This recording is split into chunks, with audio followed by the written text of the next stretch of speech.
Good evening and many thanks for joining us. You're watching QTV Nightly News coming to you from our studios on Caraba Avenue, and I am Answane Sonyase. But first we begin with the headlines. On Friday, President Barrow joined fellow Gambians for a historic national dialogue convened to discuss fundamental issues including a peacefully coexistence in the country. The Nami Foundation organized a high-profile award ceremony on Wednesday to recognize teachers for their dedicated service to knowledge sharing for national development. And following the political constitutional crisis in Senegal, we hear divergent perspectives of pro- and anti-government supporters living in the Gambia.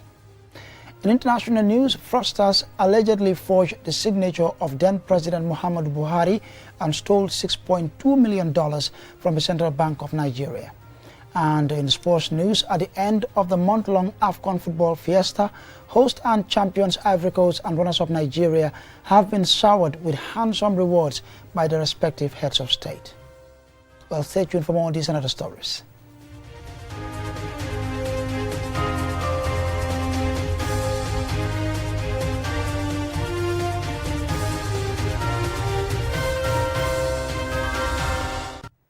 And we now take a look at the news in detail. On Friday, President Barrow joined fellow Gambians for a historic national dialogue convened to discuss fundamental issues of concerns to Gambians. He said the forum provides an excellent opportunity to iron out differences and create a politically and socially amicable atmosphere for all Gambians to peacefully coexist. Alusise was there and Hina reports. The theme of this year's all-inclusive national dialogue, which forms part of the activities marking the Gambia's 59th independence celebrations on Sunday, the 18th of February, is our collective responsibility in preserving the nation, safeguarding the state and securing our resources. Attending the event are President Adama Barrow, Speaker of the National Assembly, Chief Justice of the Gambia, political party leaders, CSOs, members of the diplomatic corps, cabinet ministers and National Assembly members, among others. President Barrow is hoping the dialogue will foster national unity, peace, progress and stability. He acknowledged the team's importance in the search for answers to the pressing issues confronting the country. For me, preserving the nation implies protecting the people and everything associated with them. In particular, their well-being, honor, values, and all that make them stand out distinctly as individuals and communities bound by blood or social ties, as well as other special characteristics.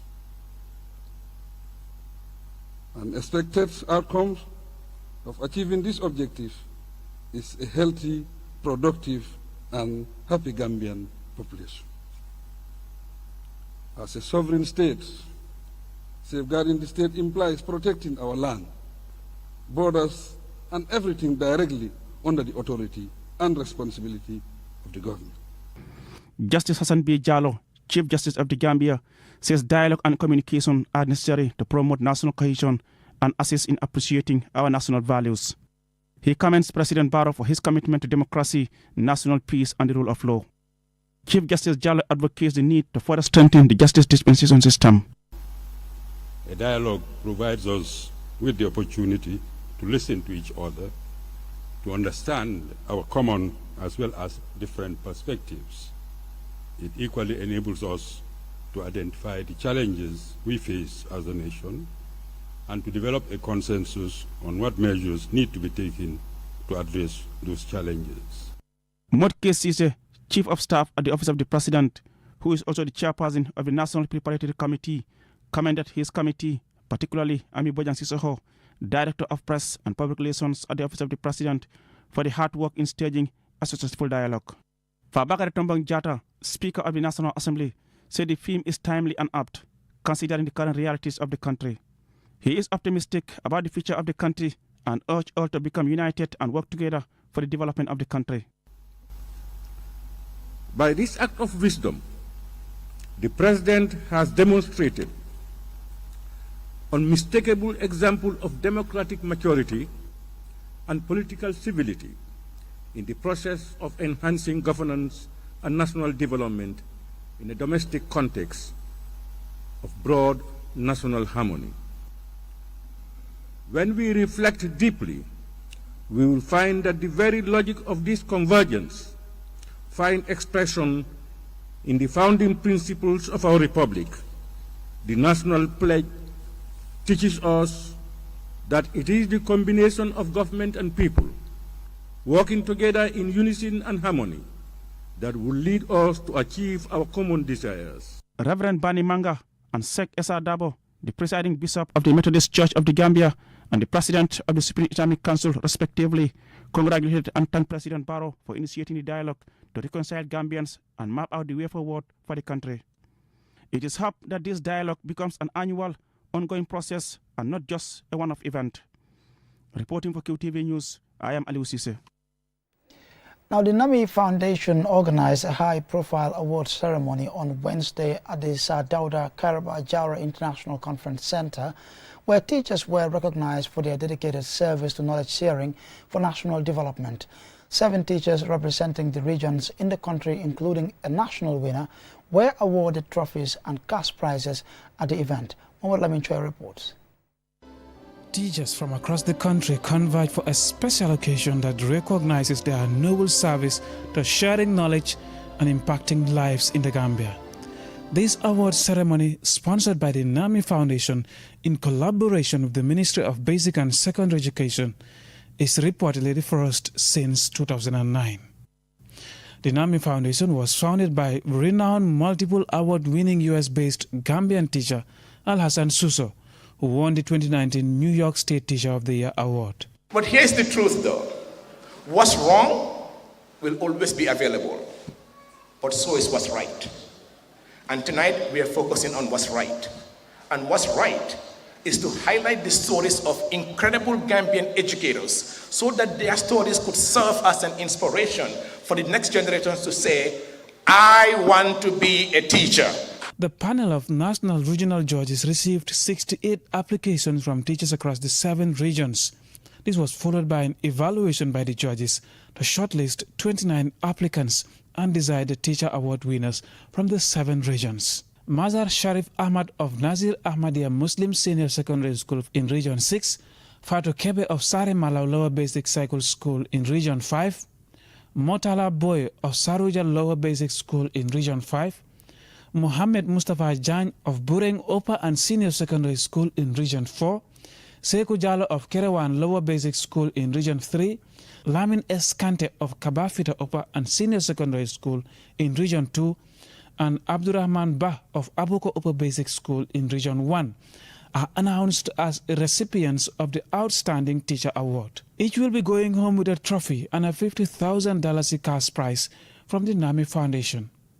From this list of regional winners, Mohammed Mustafa Jan is announced as the winner of the National Teacher Prize Award. Claudiana A. Cole, the Minister of Basic and Secondary Education, and Henrietta Sonko, Country Coordinator of the MRC Holland Foundation, announced addition support packages to the award winners. Firstly, we want to ensure that all the winners here today will automatically be included in the next round of promotion.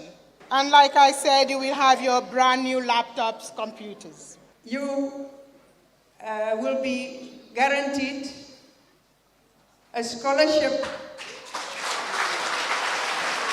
of your choice of a subject which is relevant to your education, your teaching career. The First Lady of the Gambia and the Gambia's Vice President Fatoumata Bah Barrow and Mohamed B.S. Jallow respectively underscored the critical role of teachers in national development. Teachers' training emerges as a cornerstone in our search for excellence.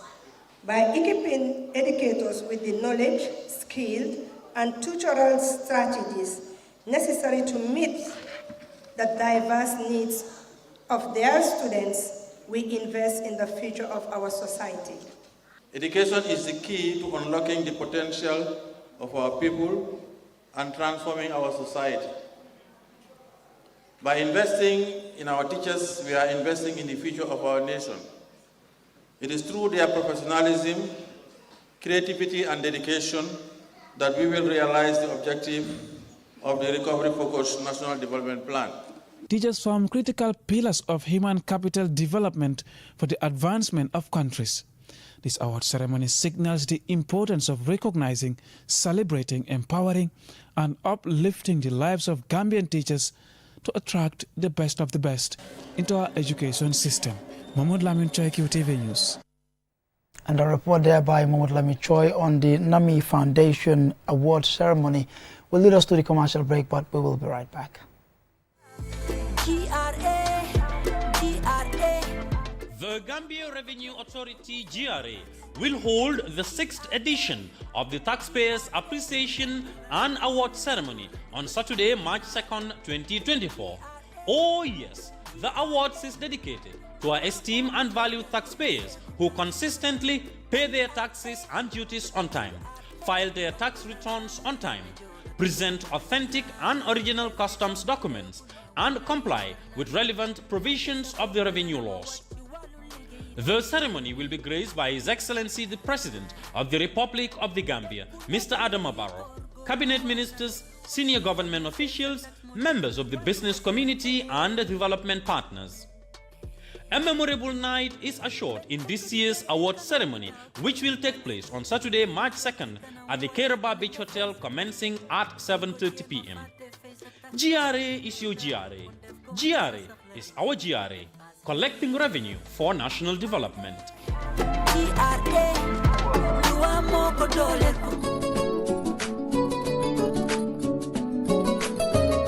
Tobacco Control Act 2016 came into force in December 2018. Section 9 of the Act gives every person the right to a tobacco smoke-free environment, and a person consuming a tobacco product shall ensure that he or she does not expose another person to tobacco smoke.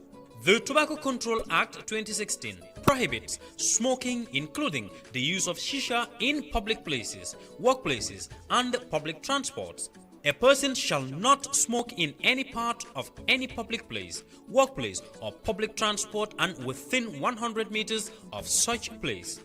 These places include hotels, restaurants, bars, office buildings, schools, garages, prisons, police cells, video clubs, and public service vehicles, among others.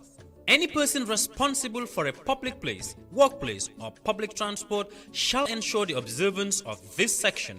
This message is brought to you by the Ministry of Health and Management Sciences for Health.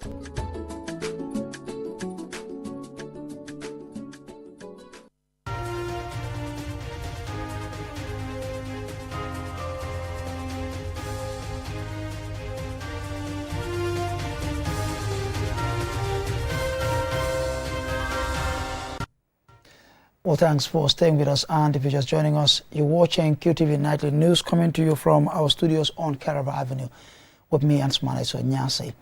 Now, Senegal, one of West Africa's most stable democracies, has been grappling with political uncertainties in recent times. The latest is the Constitutional Council voiding President Macky Sall's postponement of the presidential election scheduled for this month. Jennifer Sonko engaged some Senegalese residing in the Gambia, and this is her report.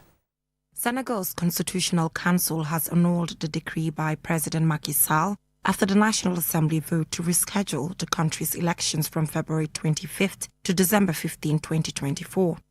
In an address to the nation, President Macky Sall said the delay is necessary because electoral disputes threatened the credibility of the poll. However, the move was widely condemned as a constitutional coup. The West African Regional ECOWAS has issued a statement urging all stakeholders in the electoral process to comply with the decision of the Constitutional Council and calls on the competent authorities to set a date for the presidential election in accordance with the decision. Over the last couple of years, Macky Sall's main opposition opponent has been Ousmane Sonko of the dissolved party, the Patriots of Senegal for Work, Ethics and Fraternity, PASTEF. Senegal and the Gambia share a strong relationship culturally, politically and economically. Geographically, Senegal completely surrounds the Gambia except a small section of the Atlantic Ocean coastline. Senegalese therefore settle in the Gambia for business, amongst other reasons. Some of those resident in the Gambia are divided in their opinions on the ongoing constitutional crisis and political instability in their country. For Sering Low, Macky Sall wanted the elections postponed because he was not confident his party would win. lépp soo gisee rek li ko waral mooy dëkk boo xamante ni doxee jarul yoon parce que lu musul am Sénégal depuis ñu xam 1960 ba léegi ñu am indépendance ba léegi musul am Sénégal. We have never experienced this type of situation in Senegal since independence. The president waited until just a few weeks before the election and decided to delay it. Something is fishy about that. I think the reason is the president knows that his party will not win the election. It is all about Ousmane Sonko. However, Saliu Ngom, a supporter of President Macky Sall, says the president is just unnecessarily being accused of a constitutional coup without considering the underlying issues. Macky Sall moo ne élection bis bii lañ koy jàpp du ne randal naa ko Macky Sall li muy wax da koy teg ci loi constitution bi la koy teg ci li ko article yi nga xam ne moo ko may mu def. Macky Sall set the date for the election and then changed the date. He is acting within the constitution of the country. Everyone has his responsibility. Macky Sall did not convince the National Assembly members because they have their own powers, and Sall cannot do anything about that. So, the president did not force anyone. In fact, he wants the election more than anyone else. Ousmane Sonko has been accused of causing instability by calling on his supporters to protest. 21 people have died in clashes that erupted after he was sentenced to 2 years in prison for a rape case. Here is Aliou Lo, an Ousmane Sonko supporter. Wa fitna mom liko indi moy ñi nekkul ci deug ndax jamm ji ñu wax ni mom lañ bëgg ci Sénégal jamm mu ndam fu deug amut. Those who cause trouble are those who are wrong. We want peace, but we cannot have peace if there is no truth. We know the courts have made their judgment about Sonko, but Sonko is not guilty at all. The international community is watching what is happening in Senegal now. Any God-fearing person will agree that Sonko is righteous. After President Macky Sall ruled out seeking re-election in 2024, he endorsed Prime Minister Amadou Ba as his successor. Aliou Ngom says he will rally behind whoever Macky Sall has endorsed. xam nga lu tax ma ràllee gën a taxawaat sama dëgëral sama pas-pas ak sama yokk sama ngëm-ngëm ci président Macky Sall président Macky Sall bu tànnan sax bant net watee leen ko ma wateel ko. Do you know why I have confidence in Macky Sall? I will vote for anyone that Macky Sall selects because we have new politicians in Senegal who, if you don't follow or do what they want, they will not leave you in peace and they will fight you. My trust in Macky Sall is why I am following him, and we will not give the country to small boys to rule. Several political detainees, including some members of Pastef Ousmane Sonko's dissolved party, were released from prison on Thursday amid continuing tensions.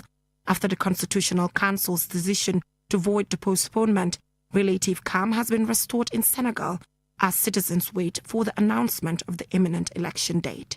Reporting for QTV News, I am Jennifer Sonko. And we continue to bring you news on the developments in Senegal.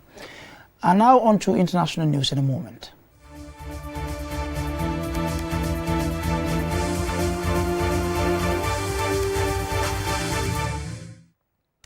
Now, Nigerian authorities have called for Interpol's aid in apprehending 3 suspects accused of stealing $6.2 million from the Central Bank of Nigeria by allegedly forging the signature of then-President Muhammadu Buhari.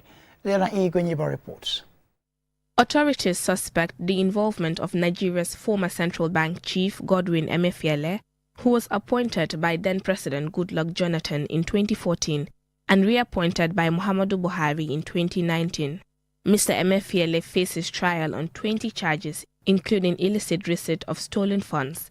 He denies all the charges and is currently out on bail, marking him as the most high-profile former official charged with corruption since President Bola Tinubu assumed office last May. Prosecutors allege that Emefiele unlawfully authorized the release of funds from the central bank vault. In December, he dismissed the allegations as barefaced lies and called for a transparent investigation. Adamu Abubakar, Imam Abubakar, and Odo Ocheme, a former central bank employee, are named among Emefiele's alleged accomplices. They are believed to have left Nigeria, prompting authorities to seek their arrest and repatriation through Interpol. None of the suspects have commented on the allegations. The government ordered their arrest after boss Mustafa, A senior official in ex-President Buhari's administration testified that neither he nor Buhari had authorized the withdrawal of the $6.2 million. The funds were withdrawn in cash in January last year, a few months before Buhari's presidential term ended. Reporting for QTV News, I am Lena E. Gwinyiba. Wow, and now on to some exciting sports news.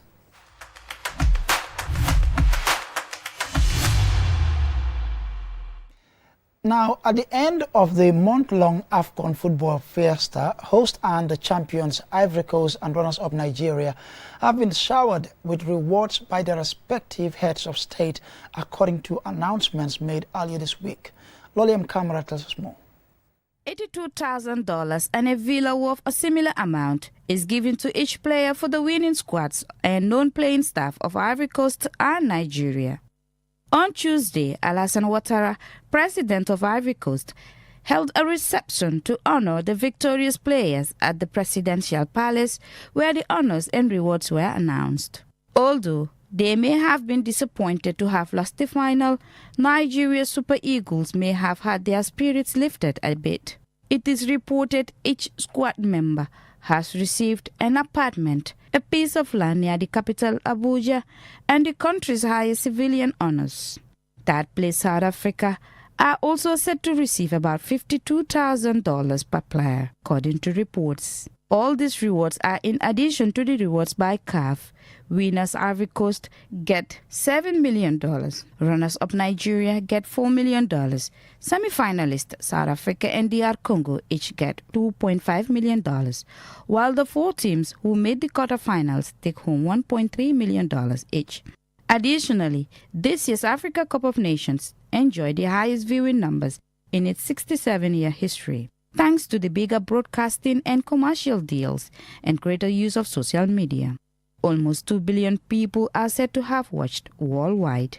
The Gambia, one of the 7 teams in this year's competition, with only one previous AFCON appearance, could not repeat their performance from the previous edition, where they reached the quarterfinals. This time, they lost all 3 group games and finished bottom of their group.